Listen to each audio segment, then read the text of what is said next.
আসসালামু আলাইকুম। ইকবাল সিদ্দিকী কলেজের অনলাইন ক্লাসের পক্ষ থেকে তোমাদের সকলকে স্বাগত জানাচ্ছি। আমি মোহাম্মদ তারিকুল ইসলাম জনি, প্রভাষক বাংলা।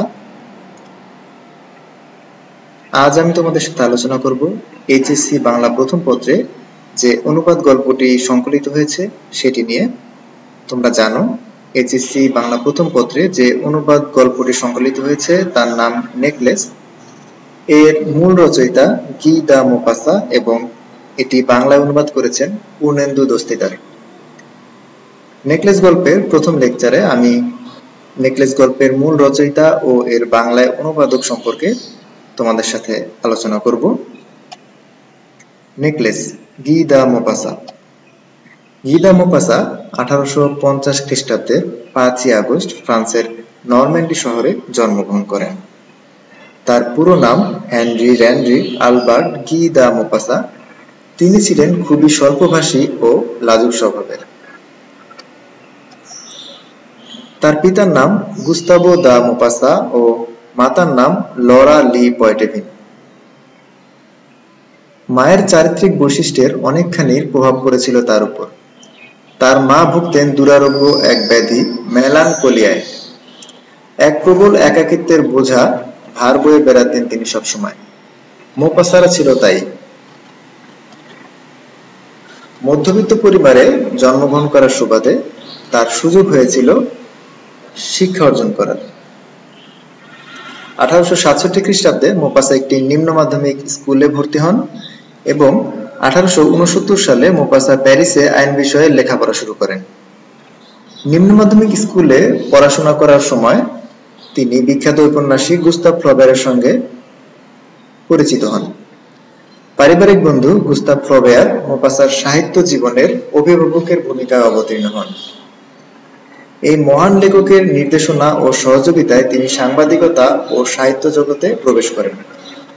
যদিও জীবিকার তাগিদে তিনি প্রাথমিক পর্যায়ে সরকারি অফিসের কেরানি হিসেবেই নিজেকে নিযুক্ত করেছিলেন।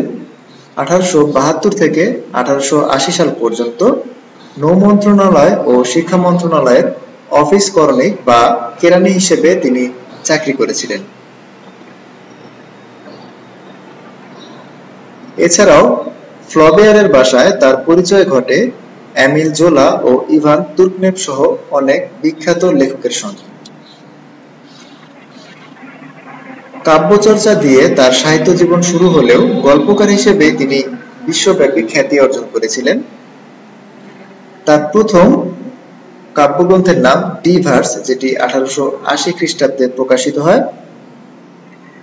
গুরু ফ্লবেয়ার অসম্ভব তারিফ করলেন গ্রন্থকৃত কবিতাসমূহের, কিন্তু ব্যাপক পরিচিতি বা পাঠকপ্রিয়তা জুটল না এই ডি ভার্স গ্রন্থটির।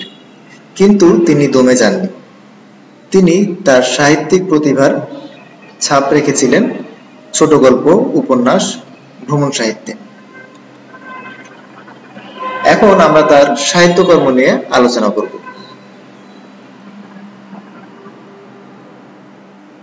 গি দা মোপাসার বিখ্যাত গল্পগুলোর মধ্যে রয়েছে necklace, Boule de Suif, Mademoiselle Fifi, Miss Harriet, in the spring, moonlight ইত্যাদি। এদের মধ্যে নেকলেস গল্পটি আমাদের পাঠ্যসূচির অন্তর্ভুক্ত।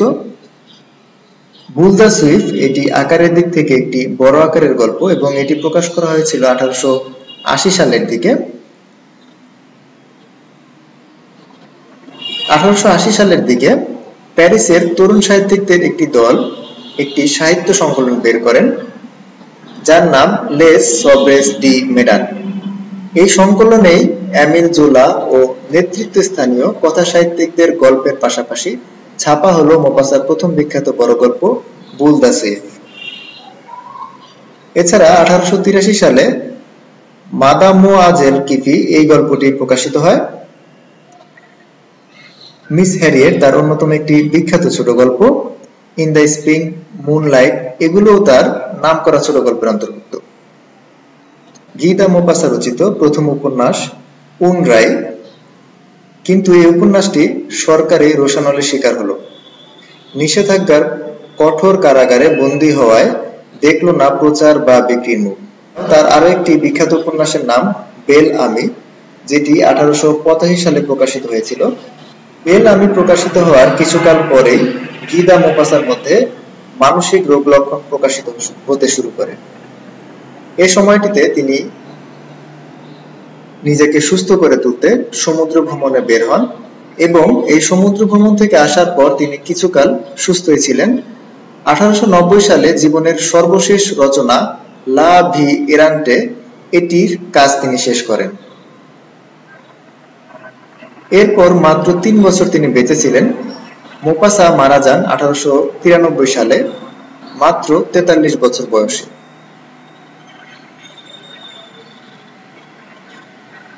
বাংলা সহ বিশ্বের প্রায় অধিকাংশ ভাষায় মোপাসা অনূদিত ও বহুল পঠিত। বাংলা সাহিত্যের ছোট গল্পের বিকাশ ও তার প্রাথমিক ভিত্তি গড়ে তুলতে তার ছোট গল্পের প্রভাব অনস্বীকার্য। এরপরে আমরা এখন আলোচনা করব নেকলেস গল্পের যিনি বাংলা অনুবাদক পূর্ণেন্দু দস্তিদার সম্পর্কে। পূর্ণেন্দু দস্তিদার চট্টগ্রামের পটিয়া উপজেলায় ধলঘাট গ্রামে 1909 খ্রিস্টাব্দের 20 জুন জন্মগ্রহণ করেন। তিনি ছিলেন একাধারে লেখক ও রাজনীতিবিদ। তার পিতা চন্দ্রকুমার দস্তিদার ও মাতা কুমুদিনী দস্তিদার। তিনি মাস্টারদা সূর্য সেনের নেতৃত্বে পরিচালিত চট্টগ্রাম যুব বিদ্রোহে অংশ নেওয়ায় কারাবরণ করেন। আমরা জানি মাস্টারদা সূর্য সেনের নেতৃত্বে 1930 সালের 18 এপ্রিল চট্টগ্রাম অস্ত্রাগার লুণ্ঠন অভিযান পরিচালিত হয়, যেখানে পূর্ণেন্দু দস্তিদার সক্রিয়ভাবে অংশগ্রহণ করেছিলেন। এই অভিযানে আরো যারা সক্রিয়ভাবে অংশগ্রহণ করেছিলেন এদের মধ্যে রয়েছে প্রীতিলতা ওয়াদ্দেদার, কল্পনা দত্ত, গণেশ ঘোষ, লোকনাথ বয়, নির্মল সেন, অনন্ত সিংহ, অপূর্ব সেন প্রমুখ। পেশাগত জীবনে তিনি ছিলেন আইনজীবী। সমাজ ভাবুক লেখক হিসেবেও তিনি খ্যাতি অর্জন করেছিলেন। তার রচনাগুলোকে মূলত দুই ভাগে ভাগ করা হয়, একটি তার মৌলিক রচনা এবং অন্যটি তার অনুবাদ গ্রন্থ। তার মৌলিক রচনাগুলোর মধ্যে রয়েছে কবিয়াল রমেশ শীল, স্বাধীনতা সংগ্রামে চট্টগ্রাম ও বীরকন্যা প্রীতিলতা। এছাড়াও তার অনুবাদ গ্রন্থগুলোর মধ্যে রয়েছে শেখবের গল্প ও মোপাসার গল্প। তিনি 1971 খ্রিস্টাব্দের 9 মে মুক্তিযুদ্ধে অংশ নিতে ভারতে যাওয়ার পথে মৃত্যুবরণ করেন। তো শিক্ষার্থীরা, আশা করছি গিদা মোপাসা ও পূর্ণেন্দু দস্তিদার সম্পর্কে তোমাদের সামনে যে আলোচনা করা হয়েছে তোমরা সেগুলো বুঝতে পেরেছ।